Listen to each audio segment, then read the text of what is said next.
bill. Police urge to investigate Port Harcourt pastor accused of rape by 20-year-old woman. Federal government declares Tuesday, Wednesday public holidays. On the foreign scene, WhatsApp blocks over 2 million accounts in India for violating rules. I am Ifiemi Andrew. A stakeholder in Ekpeye, an oil-producing community in Rivers State, Dele Odonyi, has criticized the Senate for adopting the 3% for host communities in the petroleum industry bill. Mr. Odonyi, who is the local chairman of the OML 58 Implementation and Monitoring Committee, said host communities will continue protesting until there is a change. We are not happy at all that the government, particularly the National Assembly, did not take cognizance of the feelings of the people of the South and the other oil-producing communities of Nigeria. We feel very bad about it. We will not accept that bill. We are going to continue protesting because it's not in favor of the situation on the ground in the Niger Delta. And we are going to join forces and see how we can make a change in respect of this bill. On his part, a former Speaker of the Bayelsa State House of Assembly, Tonye Isena, described the Senate's move in the PIB as an act of exploitation. As far as I'm concerned, it was a disregard for the oil producing state and the host community. The petroleum industry bill is to further let us know that we are going to be exploited. We are also going to be marginalized, and it is not right at all. People might be saying we are agitated that it is grossly inadequate, and then you are not giving us 3%, giving 30% of people to prospect oil in the river basin or the Chad basin. I don't even get it. So it's injustice. Our source of livelihood have been destroyed. Our people can't farm. We can't go for fishing. Our fishes have been killed. Our air is polluted. Our life expectancy has dropped. Recall that the House of Representatives stepped down the controversial petroleum industry bill after an hour-long closed-door session. Further deliberation is expected to hold over the decision while the House is on recess. Earlier, lawmakers from the South had opposed the harmonized PIB allocation to host communities, which was pegged at 3%. The lawmakers were heard chanting 5% as against the 3% at the floor of the House. However, in the Senate, the 3% allocation to host communities was adopted despite protest by two South senators, George Sekibo and Seraki Dixon.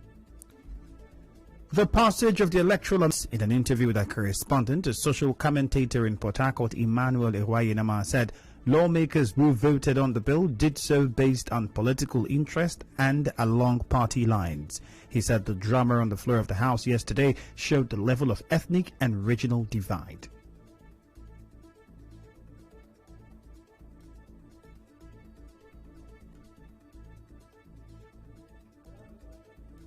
Very clear that these politicians trying to save their head. Southern politicians as well as northern politicians on the list. You will also find that there were PDP and APC senators in the list. The truth is, most of these politicians in the National Assembly today know that ordinarily there is no way they will win elections where they are. So they will, as much as possible, protect anything that will give them room for it. Telecommunication has not gone around this country to a large extent, but taking the position they are taking for me is a bad omen. It simply means that they will continue to ensure that even telecommunication does not reach those places that they decided to use as an excuse. Mr. Ewayenama had this to say about the opposition of most lawmakers to electronic transmission of results.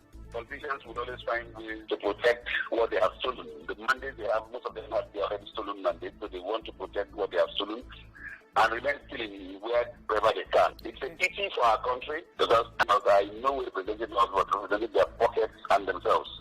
The diverse to explain how the House conducted the process. The colors of our diversity showed itself yesterday. Coming from various constituencies, you will not be shocked to know that many people have various interests. And those interests, they showed the true color of Nigeria yesterday. We started by looking at those sections that passed through without amendment. And then also we have those sections that we looked at that needed amendment. We are trying to amend 52 before the issue started, where the issue of electronic voting or electronic transmission of results came up. The Speaker of the House of Representatives, Femi Gbajabiamila, adjourned plenary till today. The federal government has declared Tuesday and Wednesday next week as public holidays to mark this year's Eid al-Kabir celebration. The Minister of Interior, Rafa Aregbesola, in a statement congratulated all Muslim faithfuls and Nigerians at home and in diaspora on the occasion. Still ahead, police urged to investigate Port Harcourt pastor accused of rape by a 20-year-old woman. Stay tuned.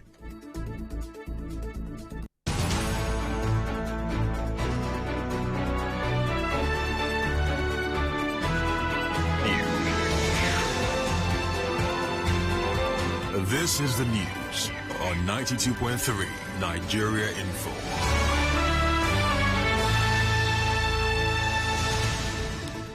A 20-year-old lady has accused the Port Harcourt pastor of rape and harassment. She said the pastor, Titus Daniel, who is also the general overseer of a church in Diob, Port Harcourt, conspired with his personal assistant, Favor, and another lady to rape her.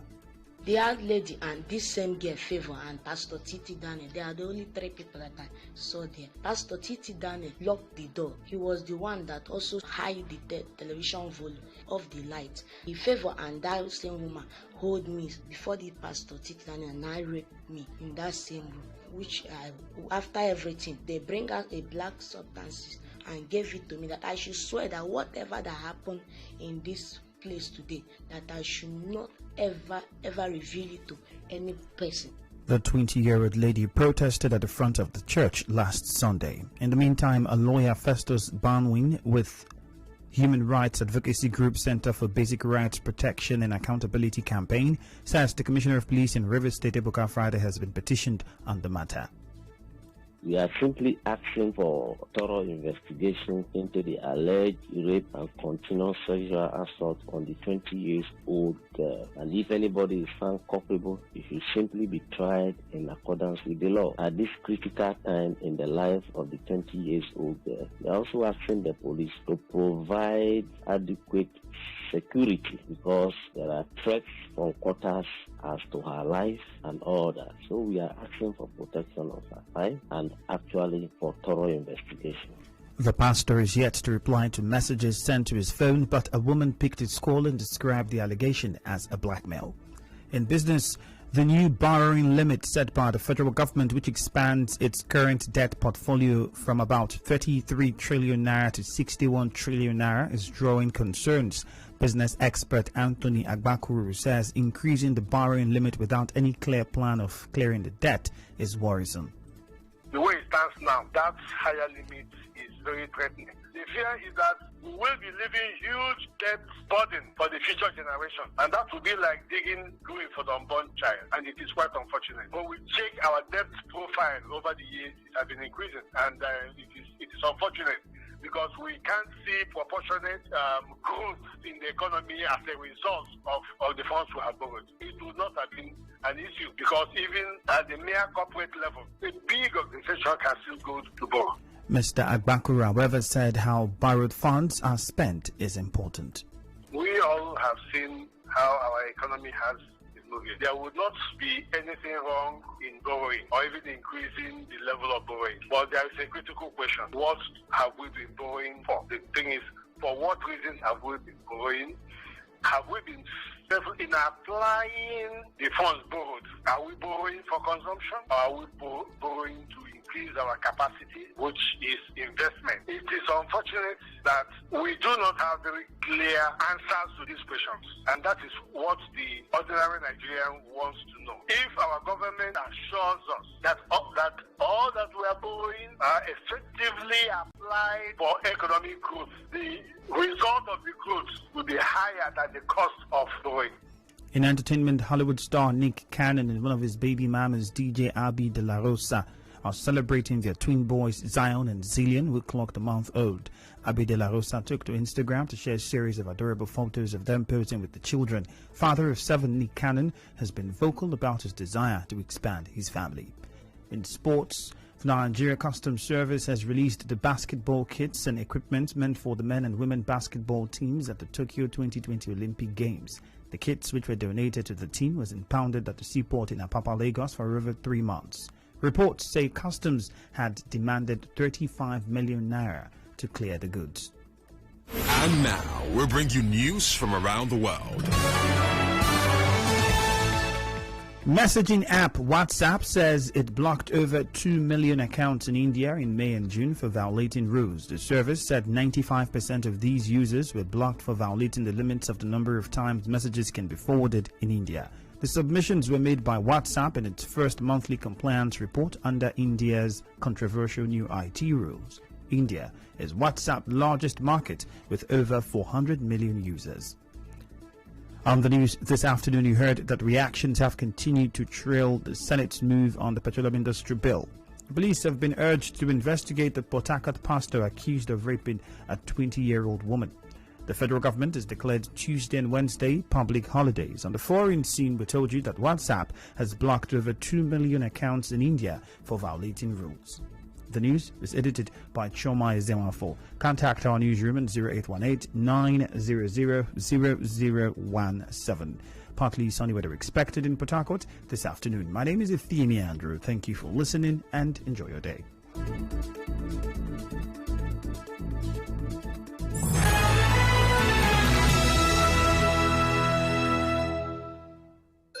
Let's play politics without violence. Politics without violence. I appeal to our politicians, even the young ones. There's no need for violence. Politics is not a do or die affair. It's not war. It's a matter of choice. The people want you to vote you. They don't want you. You gradually, you step aside. Politics without violence. On 92.3 Nigeria Info. 92.3. Have your say. We connect you to the world. We connect you to the vicinity. We are Nigeria Info. Listen to me. I said this is a real situation and the government has to do something about it. What are you trying to insinuate? All these people looting Nigeria's money? This is Nigeria Info in the heart of Nigeria.